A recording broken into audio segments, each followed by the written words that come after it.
मांडणं असं बोलता ना तुम्ही. याचा अर्थ काय की इथल्या असलेल्या तमाम एसटी ओबीसीच्या लोकांना बाबासाहेबांनी काय केलेलं आहे, तशा प्रोव्हिजन केल्या आणि त्यांनी तो अधिकार प्राप्त करून दिला, त्यांचाही शैक्षणिक आर्थिक सामाजिक विकास व्हावा म्हणून. असं जेव्हा आपण त्यांना सांगतो तर त्यावेळेला आम्हाला हे माहित पाहिजे की हा जो समाज आहे या समाजाला न्याय देण्यासाठी आम्हाला काय करावं. ही भावना जेव्हा समजा आम्ही असं म्हणतो का आम्ही मोठे भाऊ आहोत, ठीक आहे, मग मोठे भावाचे दायित्व काय, मोठे भावाचे कर्तव्य काय, लाईन भावाला तो ठरून घेऊन चालला आहे का, त्याला समजून सांगून राहिला आहे का, ही जाणीव आमच्यात निर्माण झाली का, नाही ना. म्हणून कळव की जेव्हा बाबासाहेब शिका म्हणले, जे लोक शिकले तर हा इतर वर्ग नाही, उपवर्गकरणीचा तोटा आणि नफा यावर मी बोलणार नाही, परंतु इथल्या तमाम लोकांचा जो नुकसान होणार आहे ते मात्र मला समोर ठेवावं लागेल. भारतीने केलेले, भारती जे आहे, भारतीय समितीने जे त्याचा अहवाल दिला त्यामध्ये 48% न बौद्ध आहे. दुसरी समिती आहे, त्या समितीचं नाव मला आठवत नाही, त्यांनी ती संख्या 62 सांगितली, बौद्धांची न बौद्धांची असलेली पूर्वीची महाग. भारतीने तो 48 सांगितले. आता असं समजू की आता 59 जाती आहेत, त्यापैकी 48% जर समजा बुद्धिस्ट आहे असं समजा, म्हणजेच 50% आहे.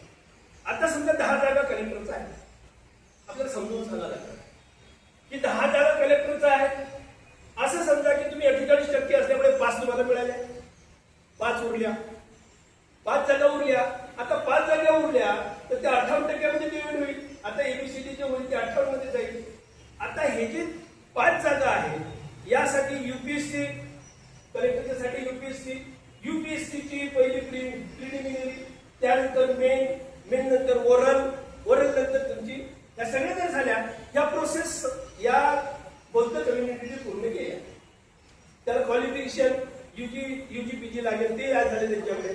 पण जर उरलेल्या 5 जागा आहेत, या 5 जागांमध्ये जर युजी पीजी वाले नसतील, युपीएससी एमपीएससी त्यांनी क्रॉस केली नसेल, त्यांनी जर मेन आणि प्रिलिमिनरी क्रॉस केली नसेल आणि तर ते ओरल पर्यंत पोहोचलेच नाही तर त्या जागा काय होईल, त्या जागा खाली राहतील.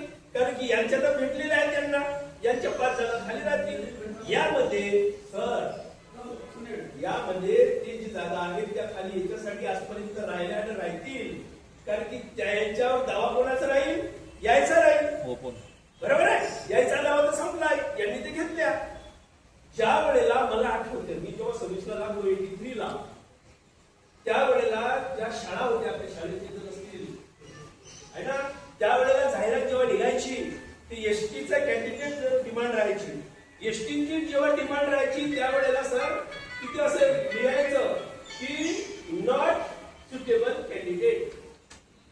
म्हणजे त्याच्यासाठी सुटेबल कॅन्डिडेट म्हणजे काय की त्याची शैक्षणिक पात्रता लागेल. जर समजा एखादी शिक्षकाची पोस्ट भरायची असेल तर त्याला तो डीएड लागेल, बरोबर नाही, तो डीएड लागत होता, किंवा 10वी 12वी लागत होते, पण ते 10वी 12वी एसटीचे लोक नव्हते, डीएड नव्हते, आणि मग ते काय होत होतं की ती जी जागा आहे ती भरल्या जात नव्हती. मग ती काय करायचे, 2 वर्ष पुन्हा काढायचे, पुन्हा 3ऱ्या वर्षी जाहिरात काढायचे. 3 वर्ष जाहिरात काढल्यानंतर सर्क्युलर असं होते की जर सुटेबल कॅन्डिडेट नॉट फाउंड तर ते काय करा, it will be treated as general. Okay, मग ती काय व्हायची जागा, ती ट्रीट कशी करण्यात, जनरल. म्हणजे जनरल केली म्हणजेच काय झालं, ते कोणाला चालली, जे जनरल लोक आधीच प्रश्न इथे तेच इथे 5 जे आहे 5 तुम्हाला मिळून जातील आणि 5 साठी जे आहे तिकडे इलिजिबल कॅन्डिडेटच नसतं तर ते जागा कशाच राहतील.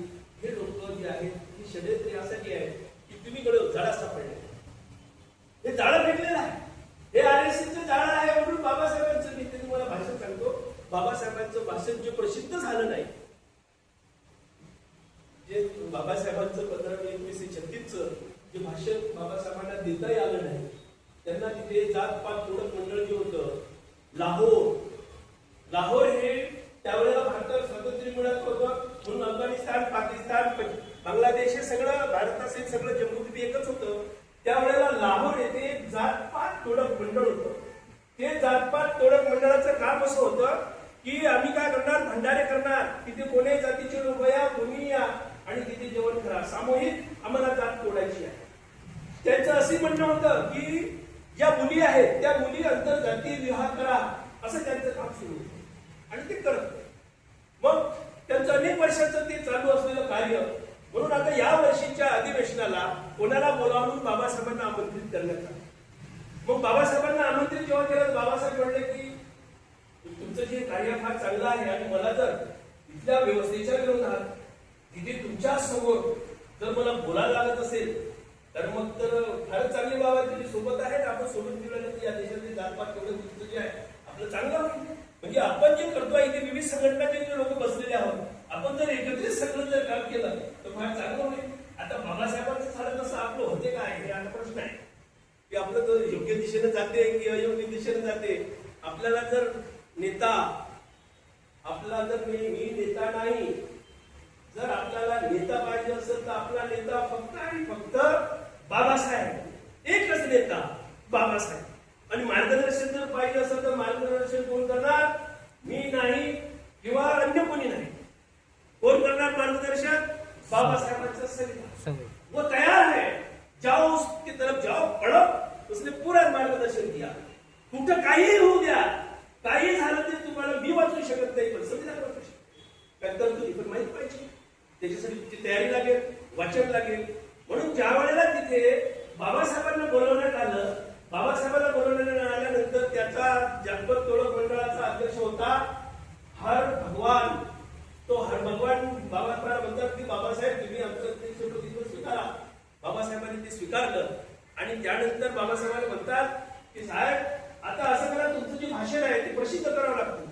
साहित्य जे असते अधिवेशन, त्या अधिवेशनाचा जो अध्यक्ष असतो त्याचं भाषण पहिले प्रकाशित करावं लागते, ते वाटावं लागते, ते पहिलेच द्यावं लागतात. मग बाबासाहेबांनी आपलं भाषण करून पाठवलं. मी तुम्हाला यासाठी मुद्दाम सांगतो इथे की तुम्ही बाबासाहेबांच्या विचाराचे पायी आहात. प्रत्येक जण बाबासाहेब घेऊन चाललेले आहे, म्हणून हे सांगणं गरजेचं आहे. बहुवर्गीकरणाशी कसं संबंधित आहे हे सांगणं गरजेचं आहे. बाबासाहेबाला म्हणतात की तुमचं भाषण लिहून पाठवा. बाबासाहेब भाषण लिहून पाठवतात. आता हे कुठं छापायचं? ते म्हणतात की आम्ही लाहोरला छापणार. बाबासाहेब म्हणतात नाही, आपण मुंबईला छापू. याच्यावर सुरू शेवटी ठरते की ठीक आहे, आपण याबद्दल चर्चा करू. बाबासाहेबांनी भाषण लिहून पाठवलं. बाबासाहेबांनी जेव्हा भाषण लिहून पाठवलं, काय होतं ते भाषण? ते भाषण जे होतं बाबासाहेबांनी लिहून पाठवलं, इथे असलेले वेद, पुराण, विष्णू पुराण, स्मृती, निषेधे, उपनिषेधे याच्यावर बाबासाहेबांनी प्रचंड हल्ला केला होता. आणि हे सांगितलं होतं की इथे जे वर्ण व्यवस्था आहे, हे इथले जे असमानता आहे, हे याचं कारण, हे मूळ हे कारण आहे. म्हणून हे वरवरच्या ज्या गोष्टी आपण जेवण केले, लोकांना एकमेकाला पोळी देणे, या वरवरचे प्रयोग आहेत, आपण त्याच्यावरच मुळावर खावायला घालू आणि आपण असं कार्य करू, असं बाबासाहेबांनी ते भाषण करून पाठवलं. आणि मग जेव्हा ते भाषण त्यांच्याकडे पोहोचलं, ते भाषण पोहोचल्यानंतर जे वाचतात ते लोक अवाक. हे भाषण प्रसिद्ध झालं आणि हे जर लोकांपर्यंत जर गेलं तर यातल्यानंतर काय होईल की हा तर आपल्या धर्मावरच आघात आहे, आपण जे हिंदू आहोत याच्यावरच आघात आहे, आपल्या वेदावरच आघात आहे, आपल्या पुराणावरच आघात आहे. म्हणून त्यांनी म्हटलं की साहेब तुमची ही आक्रमकता जी आहे, आक्रमकता कमी करा. नवे आणि अशी म्हणतो त्याच्यामध्ये की यामधलं भाषण काही कमी करा. बाबासाहेब उत्तर देतात त्या प्रत्येक बाबासाहेबांच्या असलेल्या निर्णयामध्ये वसाला पाहिजे. बाबासाहेब म्हणतात की तुम्ही मला भाषण कमी करा म्हणता. अरे भाषण याच्यातलं कमी करा म्हणता, आक्रमकता कमी करा म्हणता, हे तर सोडा. आक्रमकता कमी करणं सोडा, भाषण कमी करणं सोडा, याच्यातला मी एक स्वल्प विरामही कमी करणार नाही असं बाबासाहेब म्हटल्यानंतर ते म्हणतात की साहेब तुम्ही जर भाषण कमी नाही केलं तर आपल्याला अधिवेशन कॅन्सल करावं. तुम्ही अधिवेशन घ्या की नका घेऊ, पण मी माझ्या विचाराशी मी तडजोड करणार नाही. कारण मला जो लढायला राहायचा आहे, इथले असलेल्या तमाम लोक, आता तमाम शब्द वापरले नाही, फक्त एससी नाही. आणि म्हणून बाबासाहेबांचा जो विचार होता तो वर्णव्यवस्थेवरचा घाला होता. आणि बाबासाहेबांनी नंतर ते पुस्तक अधिवेशन कॅन्सल झालं. बाबासाहेबांनी ते पुस्तक स्वतःच्या खर्चाने छापलं आणि ते छापल्यानंतर प्रसिद्ध झालं, ते जगभर गेलं आणि त्याच्यावर इतकं प्रचंड लोकांच्या प्रतिक्रिया होत्या की लोकांनी म्हणजे विदेशीच्या भारतात नाही देशविदेशाच्या लोकांनी अनेक लोकांनी त्याची स्तुती केली आणि ते अतिशय स्वर्गीय भाषण जे आहे अतिशय पुस्तक आहे त्या पुस्तकाचं नाव आहे इनहॅलिएशन ऑफ कास्ट. हे वाचा. इनहॅलिएशन ऑफ कास्ट वाचल्यानंतर बाबासाहेब दिसेल आणि मग इथं दिसेल की हे उपवर्गीकरण कसं. म्हणजे जर समजा वर्णव्यवस्था खलास केली बाबासाहेबांनी वर्णव्यवस्था खलास केली आणि पर्यायाने वर्गव्यवस्था निर्माण केली. आता इथे वर्णव्यवस्थेमध्ये विषमता होती आणि वर्ग व्यवस्थेमध्ये काय समानता आहे. 59 जातीमध्ये कोणाला शिका म्हटलं की सगळ्यांना सारखंच आहे. नोकऱ्या म्हटलं तर सगळ्यांना सारखंच आहे. क्वालिफिकेशन त्याच्यात काय भेदभाव आहे का. एसटी म्हटलं की एसटी मध्ये तेच आहे. ओबीसी म्हटलं की तेच आहे. जनरल म्हटलं तरी तेच आहे. म्हणजे बाबासाहेबांनी वर्णव्यवस्था खलास केली. चारही वर्ग ब्राह्मण वैश्य क्षत्रिय शूद्र सगळे खलास केले आणि त्याला पर्याय म्हणून बाबासाहेबांनी एसटी ओबीसी आणि जनरल वर्ग व्यवस्था निर्माण केली. आता ही वर्ग व्यवस्था जर निर्माण केली तर सरांनी अतिशय सुंदर मुद्दा मांडला. अनुच्छेद 16(4) कॉन्स्टिट्यूशन अनुच्छेद 16(4) आणि 15(4) सर्व्हिसेस एंट्रन्स सर्व्हिसेस. आता 16(4) जो मुद्दा आहे हा 16(4) मध्ये फक्त रिप्रेझेंटेशन ऑफ बॅकवर्ड कम्युनिटी आहे. Then who is backward community. Babasaheb संविधान क्या बोलते हैं? Who is backward community? SC ST and OBC. These are the backward communities. मग SC, ST, OBC ह्या backward communities आहे आणि त्याच्या विकासासाठी सरकारने DPFP मध्ये आर्टिकल अनुच्छेद 38 आणि 39 मध्ये ज्या प्रोव्हिजन करून दिलेले आहे म्हणून त्या प्रोव्हिजनानुसार असलेला श्रावणबाळ योजना असो वृद्धकाळ योजना असो की तुमची कारची आलेली तुमची लाडकी बहीण असो हे त्याच्यात असतं. म्हणून आमचं असं म्हणणं आहे की जो समाज उपवर्गीकरण जर जो समाज पिछडा आहे जो मागे राहिलेला आहे तर तो का मागे राहिला त्याची कारण काय आहे. कोण कशामुळे मागे आहे. त्याचं शिक्षण झालं नाही का. त्याला आर्थिक सहाय्य मिळालं नाही का. काय कमी आहे त्याच्यामध्ये. त्याला काय व्हायला पाहिजे ह्या प्रोव्हिजन पहिले सरकारने करावं. यासाठी समिती गठीत व्हावी. सुप्रीम कोर्टाचे डायरेक्शन आहे की पहिले तुम देखो कि क्यों पीछा है वो समाज क्यों बैकवर्ड है ये पहले देखो उसकी सिफारिश दो और उसको पर्याय उसको अपलिफ्ट करने के लिए अपलिफ्ट सोसाइटी वो अपलिफ्ट करने के लिए उसको थोड़ा प्रोजेक्ट करो. उसके लिए जो जो हो सकता है योजना लाओ आणि दोषं न करता सरकारने जाळं फेकलं आणि सांगितलं की आम्ही काय करणार उपवर्गीकरण करणार. उपवर्गीकरण म्हणजे काय करणार. जसा तिकडे मराठा कुंड्याच्या विरोधात भिडला बंजारी आदिवासीच्या विरोधात भिडला धनगर भिडलाच की नाही माळी बरोबर. जे समजा आपापल्या जातीत ते त्यांनी मिळून दिलं तसंच आता महाराणी मान. आता तर अशा व्हिडिओ पाहायला भेटून राहिल्या की महार मागायला शिवाय देऊन राहिले मान महाराणा शिवाय देऊन राहिले म्हणजेच तुम्ही जाळ्यात त्यांना तेच पाहिजे. तुम्ही एकमेकाला शिव्या द्या तुम्ही एकमेकाच्या विरोधात व्हा आणि जसं विघटन झालं पाहिजे तुमचं हेच तर RSS आहे. हेच तर मनोवाद आहे. हेच तर वर्णव्यवस्था आहे. जर आम्हाला हे समजलं नसेल बाबासाहेब तर आमच्या ह्या मिटिंगा आमच्या कृतीशीर व्हायला पाहिजे आणि त्या म्हणून यासाठी आपल्याला अनेक इतके मुद्दे आहेत आपल्याला. तर यासाठी वकील साहेब आपल्या सोबत आहेत. अनेक वकील साहेबांना आपल्या सोबत आहेत. त्यांची टीम आहे. आपण ज्या ज्या ठिकाणी काम करतो त्या ठिकाणी समाजकार्य आणि प्रत्येक जिल्ह्यामध्ये आपापले काम करणारे लोक आहेत. खूप लोक आहेत. यासाठी पर्याय असा आहे की PLI दाखल करावा. त्याला रिव्ह्यू घ्यावा. त्याला चॅलेंज करावं. आता त्याला जर चॅलेंज केलं तर असलेला जो निर्णय जो आहे 16(4) नुसार तो कसा संविधानिक आहे आपल्याला पटवून द्यायला लागेल. त्याच्यासाठी आपल्याला लीडर लागेल. म्हणून नेहमी म्हणायचे लीडर शुड बी लीडर. तो क्लिअर देऊ. आम्ही असं नेहमी म्हणतो की न्यायाधीश हा न्याय देतच नसतो. न्यायाधीश हा फक्त निर्णय देतो. दोन्ही बाजूच्या त्याचं म्हणणं ते ऐकून घेतो आणि दोन्ही बाजूचं म्हणणं ऐकून घेतल्यानंतर ते त्यांचा निर्णय देत असतात. जशी वकील साहेब आपल्याकडे आहेत प्रभावी त्यांनी ती मांडणी केली आणि समोरच्या वकिलाला जर त्यांनी सायटेशन्स कोटेशन्स देऊन त्यांनी जर प्रभावी त्यांची मांडणी केली तर निश्चितच ते तुम्हाला न्याय मिळतो. असा न्याय आपल्याला मिळवून देणारे आपली वकिलाची फौज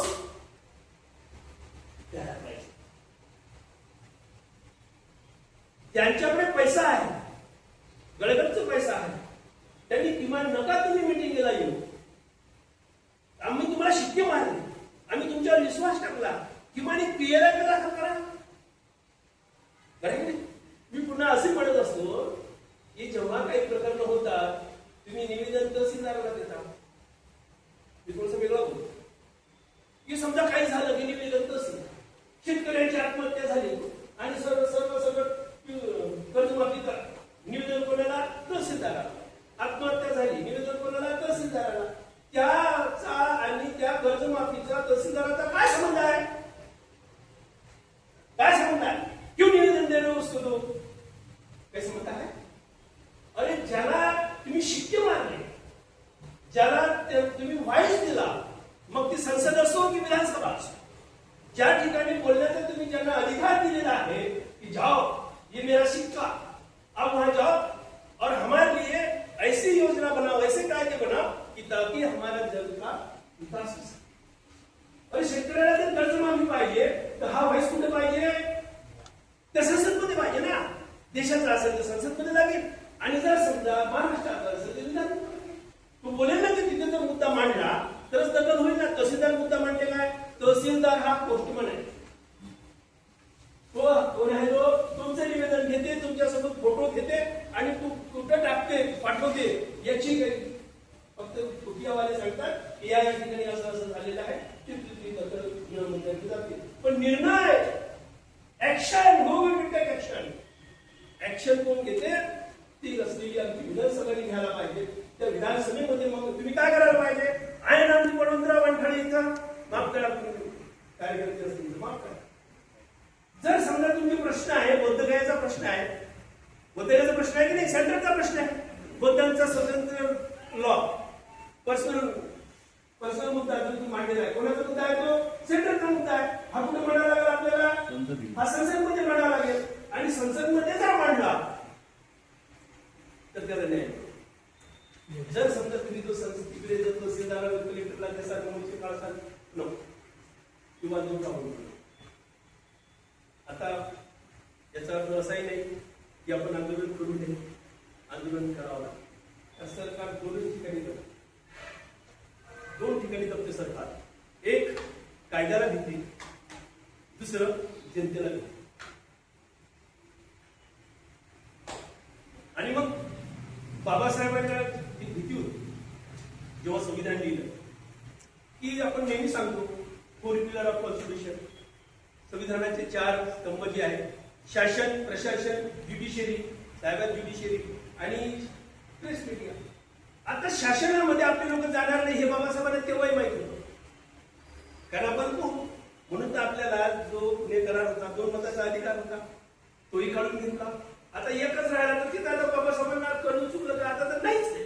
2 होते तेव्हा किमान आमचा हक्काचा एक तरी जळाई अशी त्याच्यात गॅरंटी होती. पण याच्यामध्ये तर काहीच नाही. मग आता काय होईल? मग आमचे जर नाही गेले तर समाजाला न्याय कोण देईल? मग प्रशासन. मग प्रशासनासाठी का ते शिका आणि मुख्याच्या जागा पकडा. आता तुम्ही सांगून राहिले की मुख्याची जागा पकडल्या आणि गाड्या माड्या साड्यामध्ये लोक घेऊन राहिले, म्हणजे 2 वर्ग निर्माण झाले. ही तुम्ही सांगितलं म्हणजे आता 2 वर्ग निर्माण झाले याच्यामध्ये. आता ही प्रशासनही न्याय देणार नाही, कारण आमचे लोक शिकलेच नाही. जर लोक शिकलेच नाही तिथं पोहोचणार कशी? तिथं जर पोहोचलेच नाही तर मग मुख्याच्या जागा मिळणार कशा? आता तर समजा जेव्हा आम्हाला स्वातंत्र्य मिळालं 50 ला, 50च्या नंतर तर शिकायला असता आम्हाला 20 वर्ष लागली. 20-22 वर्ष म्हणजे 72-75. 75च्या पासून आम्ही परिस्थिती लागायला लागलो. आता 75 ते 26 या 50 वर्षामध्ये कुठेतरी जेमतेम सुरू झालं. पुन्हा आमच्या मागे सीसीटीव्ही लागली. पुन्हा हा समाज पुढे कसा चालला, त्याला कसं थांबवता येईल यासाठी विविध त्याचे षडयंत्र सुरू झालेले आहेत. आणि आरएसएसचं ते कामच आहे. आरएसएस सरदारसाहेब आरएसएसचं कामच आहे आणि त्याच्यामध्ये आम्ही कोणी पडलेलो आहोत. म्हणून ते जातीमध्ये भांडण लावले आणि तुम्हाला तसंच काढून ठेवणे, तुमचा विकास थांबवून देणे हा त्याचा मागचा उद्देश आहे. म्हणून बाबासाहेबांनी जे संविधानामध्ये जी आपल्याला तरतूद करून दिली की जो मी असं म्हणत असतो की आपले जे मुद्दे असतात ते मुद्दे भटकटत असतात, आपण वेगळीकडे बोलतो, वेगळंच करतो, तेव्हा संविधानिक असते आणि लढे हे बांधून ठेवतात. तुम्हाला जर यशस्वी लढाई करायची असतील तर त्यासाठी संविधानिक मार्ग धरा. संविधानिक मार्गाने झाला की जसा समजा बौद्धगयाचा मुद्दा मी सरांशी त्या दिवशी चर्चा केली की बौद्धगयाचा जो प्रश्न चालू आहे प्राध्यापक साहेब, की बौद्धगयाचा जो आहे की तुम्ही असं म्हणणं सुरू आहे आमचं की पंड्याच्या ताब्यात आहे ते पंड्याच्या ताब्यातून मुक्त करा.